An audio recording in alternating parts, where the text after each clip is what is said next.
Hey guys, welcome back, and if you're new to the show then thanks for joining us. Now, if you don't know already, Shaun picked up another gold medal at the Winter Olympics, so well done to him. If you haven't seen that halfpipe final, definitely watch it, it was crazy. But it made me think about his game I used to play on the Wii, and I thought what better time to take a closer look at it whilst the Winter Olympics is still in full swing. So I've quickly put this episode together halfway through making another one, but I hope you enjoy it. So let's get going, and if you've played this game you'll know we start off in the airport and we can take a look around, and the characters whilst they're in the airport are often doing different things like playing pranks and reading magazines, but we don't get to see this close up of what's going on here. Now, depending on where the camera is, as we've found in other games before, depends on what loads up in the game, and this changes what we can see and what we can't see. So I had to get the normal camera to face the correct direction pretty much all the time to be able to see where I could explore with the free camera. But I did find some interesting things of how this part of the game is made and how the developers have actually saved memory by cutting the smallest things out, like for instance this buggy has a missing wheel and how the control tower is just a 2D texture. We can also find, if we fly back this way, that the plane that we can see in the terminal is just half made because we would normally only be able to see this half through the windows.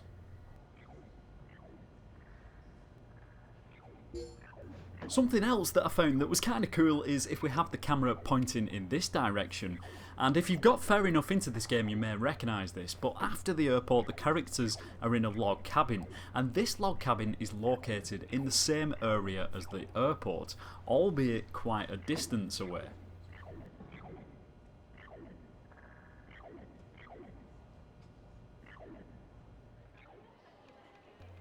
The airport changes from nighttime to daytime as you compete in the events, but to be honest there isn't much difference between the two, so I'm not going to waste time taking another look. But as we always do, let's take a look at the character models. What is this character doing?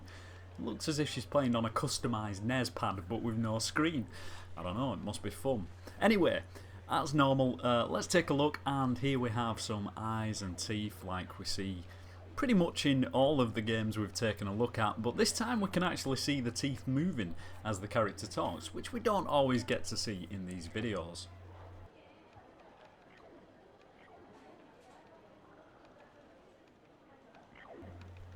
And again, as we've seen plenty of times before, the reflections in the floor are just duplicates of the map above.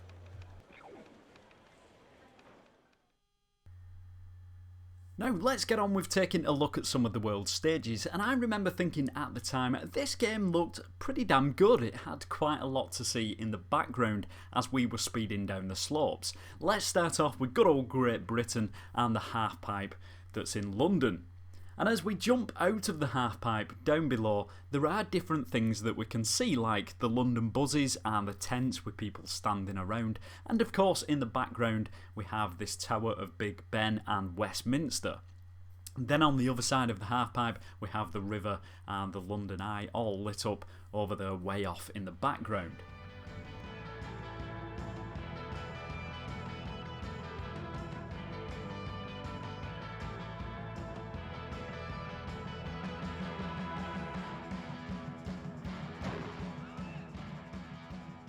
Whilst we're visiting halfpipes, this one in America looks pretty spectacular with all its lit up advertising boards. The only thing that lets this game down badly for me is the crappy 2D spectators that, even when I'm playing the game normally, are noticeable. But I guess at the time these games were being made it was just an easier option, and again a more effective way of saving memory.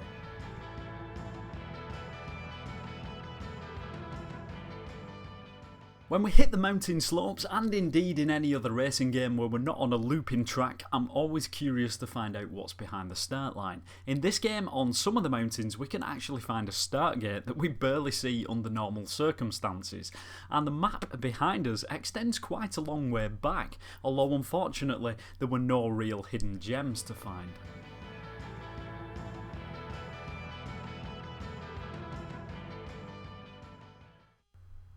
Some of you guys may have already noticed this during the video, and if you are into game design you'll probably already know this anyway, but the skybox on this game is controlled by the character's position, so as I move the camera in even just the slightest amount, although the skybox looks like it's a long way away from us, it's actually not that far away, and we can move the camera outside of the skybox quite quickly. And from this view, even though it was quite hard to do with the camera keep bobbing around, you can see how the skybox moves down the course with our character.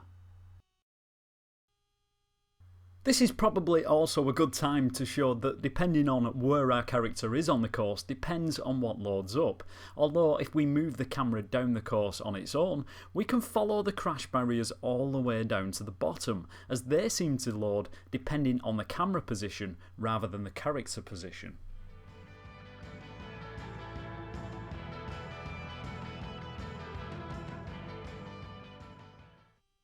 As I was saying before, this game is quite a good looking game for the time, and as we go down the mountains there are different sites that we come across depending on which country we are visiting at the time, and some of them are quite unique, which makes the game more interesting rather than just seeing the same old backgrounds over and over, like for instance these giant hot air balloons in the sky on the Japanese mountains.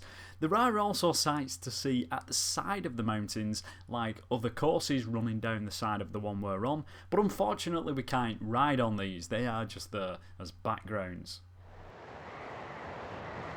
Check out this amazing optical illusion, guys, because they may look far away into the distance, but take a look how close these 2D clouds are. They're even closer than the skybox to our character.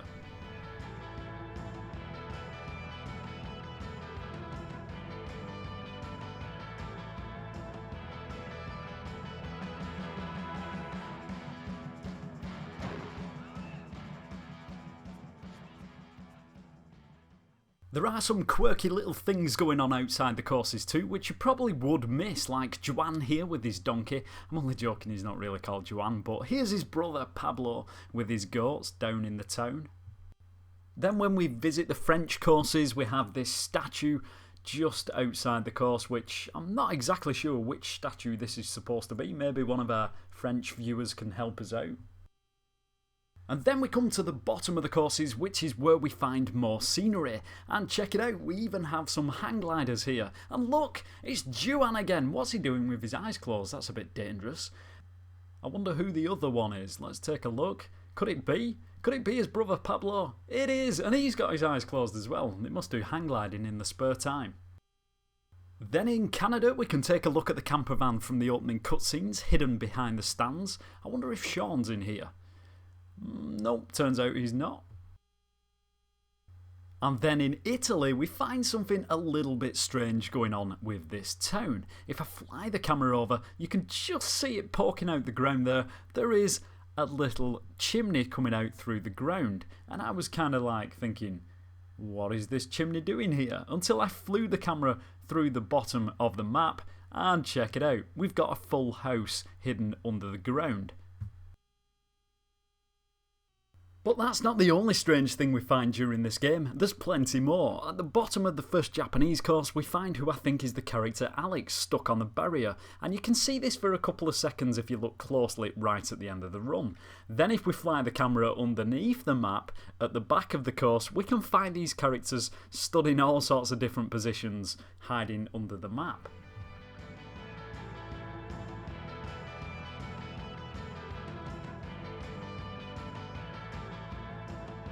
What this guy's doing, I have no idea, but he does look happy.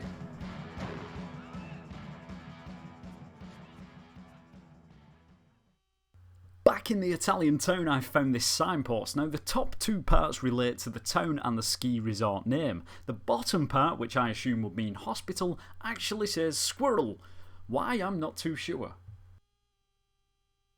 But after just some of these strange things that go on in this game, probably the best looking end to a course has to be this giant model of the Eiffel Tower, and it is pretty huge. To give you an idea of how huge, let's take a look from the top.